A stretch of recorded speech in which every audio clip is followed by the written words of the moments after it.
Good morning. Today we are learn English book of class 11th. First lesson is Mercy. We are taught. Second lesson is The Scholar written by Robert Saude. Yesterday I will teach you 4 line and next means first paragraph is completed and today we will learn a second paragraph. तो scholar जो lesson है इसके writer है Robert Southey. Scholar मतलब होता है विद्वान। Robert Southey किताबों के पढ़ने के बड़े ही शौकीन थे, किताबें खूब पढ़ते थे।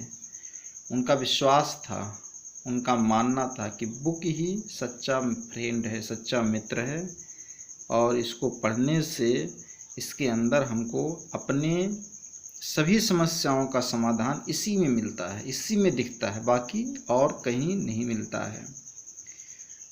तो 4 लाइन कल हो गया था, आज और नेक्स्ट लाइन है with them I take delight in wheel. With them मतलब उनके साथ, किताबों के साथ, बुक के साथ। आई विल टेक डिलाइट हमको खुशी मिलता है, इन व्हील अंतरात्मा से, गुप्त रूप से, इंटरनली मुझे बहुत खुशी मिलता है। एंड सीक रिलीफ इन ओ और मैं इनके साथ आराम महसूस करता हूँ। मैं इनके साथ आराम, कष्ट जो भी है तलाशता हूँ और उसी में खूब मुझे आनंद मिलता है, मुझे खुशी मिलता है। सीक माने तलाशना, रिलीफ माने आराम, ओ WOE वो माने दुख होता है, कष्ट होता है।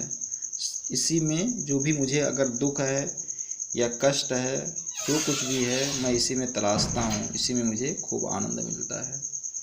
इसमें मतलब किताबों में, बुक के साथ में। And while I understand and feel और इस जब मैं समझ जाता हूँ और महसूस करता हूँ, how much to them I owe कि मैं इनका कितना ऋणी हूँ, कितना कर्जदार हूँ किताबों का, जिसको हमारे जो पूर्वज थे, जो हमारे एंसेस्टर थे, उन्होंने इन बुक को लिखा। और जब मैं इन किताबों को पढ़ता हूँ तो इसमें मुझे सब मिलता है, सारे खुशी, सारे दुख, सारे गम, सारे कष्ट, सब कुछ, सबका समाधान इसमें मिलता है और इसी को पढ़ करके मैं बहुत ही आनंदित होता हूँ। My cheeks have often been bedewed मेरी जो गाल हैं वो प्रायः अक्सर आंसुओं से भीग जाते हैं। ये हो गए सेकंड स्टेंजा। और थर्ड स्टेंजा में हम लोग पढ़ेंगे। थर्ड स्टेंजा इसका है with tears of thoughtful gratitude. With tears आंसुओं के साथ, of thoughtful gratitude.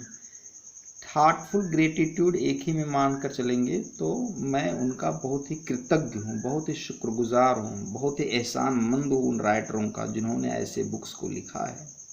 My thoughts are with the dead मेरे जो विचार है, मेरे जो सोच है, मेरी जो उम्मीद है उन्हीं के साथ है, जो लोग मर गए, जो लोग दुनिया में नहीं है, जिन्होंने बुक्स लिख दिया है उनके साथ है। With them I live in long past years उनके साथ मैं पिछले काफ़ी सालों से, काफ़ी वर्षों से उन्हीं के साथ मैं रहा हूँ। दियर वर्च्यूज़ लव दियर फॉल्ट्स कंडेम उनका जो प्यार है, जो प्यार करने का तरीका है, प्यार करने का गुण है, उसके साथ मैं हूँ। दियर फॉल्ट्स कंडेम्ड और उनकी बुराइयों को के साथ, उनके दोष के साथ हूँ। Partake their hopes and fears जो उनकी उम्मीदें हैं, उनके जो डर हैं, उसमें मैं हिस्सा लेता हूँ। पार टेक माने हिस्सा लेना। And from there lesson seek and find और इस लेसन में, इन किताबों में मैं तलाशता हूँ और उन्हें पाता हूँ। Instruction with he humble mind उनके जो निर्देश हैं, जो उनके विनम्रता के दिमाग से जो उनके निर्देश हैं, जो उनकी सोच हैं, उसको मैं इन किताबों में ढूंढता हूँ, तब मुझे इन किताबों में मिलता है। और फिर लास्ट स्टेंजा है my hopes are with the dead anon, dead मेरे जो उम्मीदें हैं, मेरी आशाएं हैं उन्हीं के साथ हैं, जो लोग इस दुनिया में नहीं हैं, इस दुनिया को छोड़कर चले गए उनके साथ हैं। एनोन माई प्लेस विथ दम विल बी, शीघ्र ही मेरा भी स्थान उन्हीं के साथ होगा, उन्हीं के पास होगा।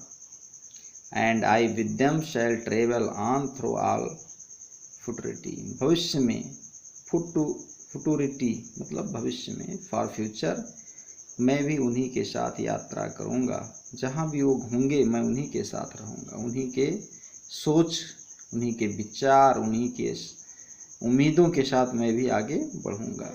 Yet leaving here a name, और यहाँ पर केवल मैं अपना नाम छोड़कर जाऊँगा। आई ट्रस्ट, मुझे विश्वास है, that will not perish in the dust, मैं मिट्टी में कभी नहीं मिलूँगा, मिट्टी में मिल करके मिट नहीं जाऊँगा, ये मुझे विश्वास है। और जो हमारे, जिस तरह के हमारे जो पूर्वज थे, जो हमारे बड़े बड़े राइटर्स थे, उन्होंने इतनी अच्छी बुक्स लिखा, इसी यही हाल मेरा भी होगा। मैं भी अपना नाम छोड़कर चला जाऊँगा, लेकिन मेरा जो संपूर्ण जीवन है उन्हीं के साथ बीत रहा है, उन्हीं के सोच में, उन्हीं के द्वारा लिखे किताबों को पढ़ पढ़ के ही बीत रहा है। ओके।